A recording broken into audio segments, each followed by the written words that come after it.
నిన్న మధ్యాహ్నం లంచ్‌లోకి పచ్చి మామిడికాయ చేపల పులుసు చేశాను. కర్రీ అయితే చాలా బావుంది. నైట్ తినాల్సిన డిన్నర్ కూడా మధ్యాహ్నమే లాగించేసాం అందరం. పచ్చి మామిడికాయ చేపల పులుసు మన ఛానల్‌లో పోస్ట్ చేశాను. ఎవరైనా చూడకపోతే ఖచ్చితంగా వెళ్లి చూడండి. ఇక నైట్ డిన్నర్ తినొద్దనుకున్నాం కానీ 10 అయ్యేసరికయితే ఆకలేసింది బాగా. ఇంకా మా బావ మా కోసం ఫ్లఫీ ఆమ్లెట్ వేసి తీసుకొచ్చారు. టేస్ట్ అయితే చాలా బావుంది.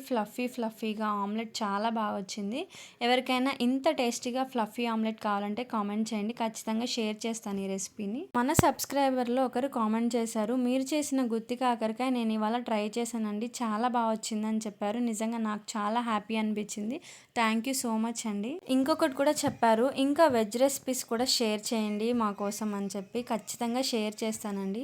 మా ఇంట్లో ఎక్కువ నాన్ వెజ్ లైక్ చేస్తారు. అందుకే ఎక్కువ నాన్ వెజ్ రెసిపీస్ అయితే షేర్ చేస్తాను.